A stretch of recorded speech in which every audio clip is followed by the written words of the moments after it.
Mega Pro Mono. Mega Pro Monoshock ini memiliki kendala di bagian biasa. Ini di bagian kompresi.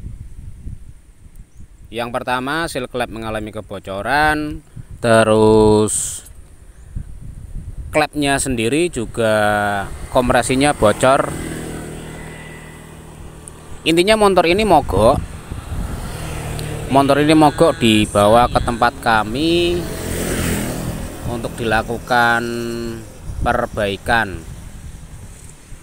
karena klepnya mengalami kebocoran dan botol klep atau bos klep itu mengalami kelonggaran atau oblak.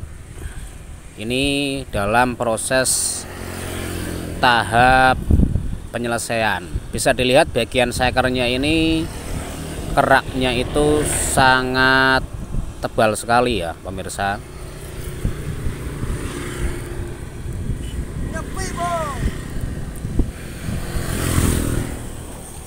Karena kalau hanya dilakukan servis biasa, hanya disemprot cleaner karbu atau cleaner injeksi dari karburator, itu tidak akan maksimal, hanya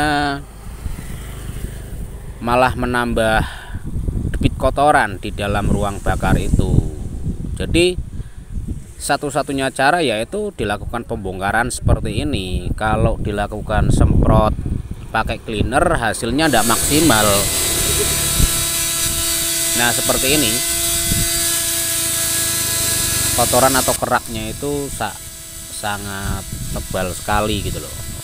Jadi bagi kawan-kawan, usahakan kalau melakukan penyemprotan cleaner injeksi atau cleaner karbu dari karburator itu sebenarnya sih tidak menyelesaikan sebuah masalah. Iya, untuk karbunya mungkin bersih, tetapi untuk ruang bakarnya seperti ini itu harus dilakukan manual, pembersihan manual atau dengan cairan khusus lah katakan. Tetapi kan semisal kebocoran klep tidak bisa, kita harus sekur ulang. Terus kalau seal klep itu sendiri mengalami keausan, kita juga harus ganti seperti itu. Di tempat kami atau tempat saya itu melakukannya seperti ini, bongkar langsung, kemudian dilakukan pembersihan di bagian skuisnya atau kubahnya, intinya di bagian ruang bakar ini. Ini sangat tebal sekali. Kalau hanya dilakukan dengan cairan atau gurah mesin dengan cairan itu hasilnya tidak maksimal. Mungkin bersih di bagian sini, tetapi untuk kebocoran klep kan kita tidak bisa, atau sebatas dengan dipancing oli. Dan untuk hasil akhir seperti ini bersih, sudah dilakukan skur klep, penggantian bos klep, juga sudah dilakukan penggantian seal klep. Kemudian seker juga sudah saya bersihkan, tinggal tahap nanti proses perakitan. Dan ini hasilnya nanti walaupun tidak dilakukan servis secara rutin katakanlah 1 bulan, ini masih seperti motor standar baru keluar dari dealer seperti itu. Dan ini sebelum proses tahap lakukan penggantian bos klep ya kawan-kawan, kita lakukan pengecekan di bagian batang klepnya. Kalau misalkan mengalami kelonggaran seperti ini, itu usahakan untuk penggantian botol klep atau bos klepnya. Saya sarankan untuk penggantian bos klep ini dilakukan dengan seating klep sekalian, agar hasilnya itu persisi gitu loh, tidak mengalami kebocoran lagi.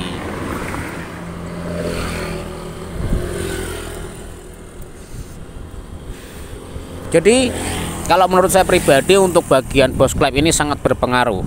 Ketika mengalami kelonggaran itu sangat berpengaruh.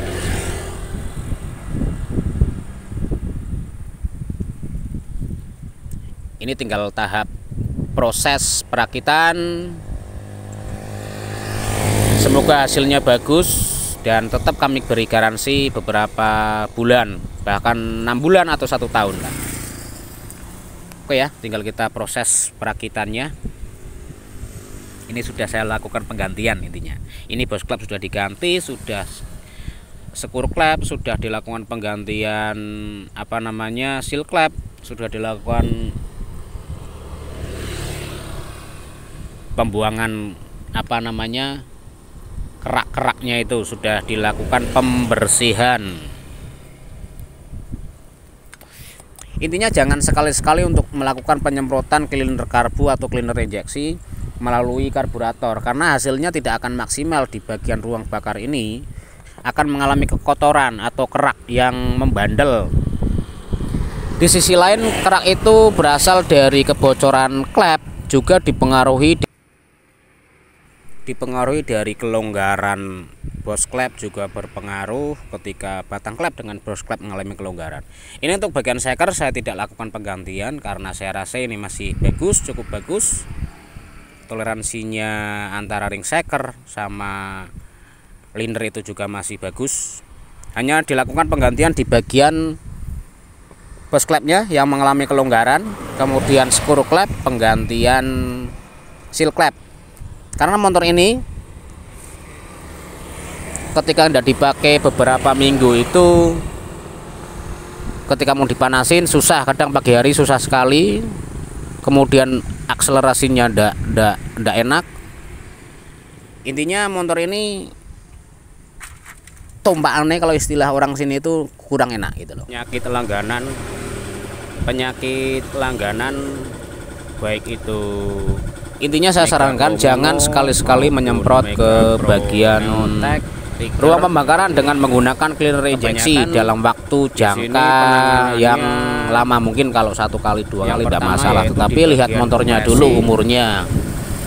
Kalau motor baru turun dari dealer, kita pakai 1 bulan, 2 bulan, 3 bulan tidak masalah kita semprot pakai cleaner. Tapi kalau motor umurnya di atas 3 tahun kita semprot pakai cleaner, itu riskan sekali karena kemudian komponennya itu pasti ada yang aus, baik itu dari seal klep maupun kompresi klapnya itu sendiri. Itu mengalami kelonggaran atau oke ya, semoga bermanfaat video saya ini. Saya tidak bermaksud menggurui. Intinya ini fakta yang didapat ketika sepeda motor konsumen dilakukan penyemprotan cleaner injeksi atau cleaner karbu ke bagian ruang bakar. Ini yang terjadi. Sebenarnya sudah penumpukan kerak di bagian selang berapa minggu itu ruang pembakaran lagi gitu.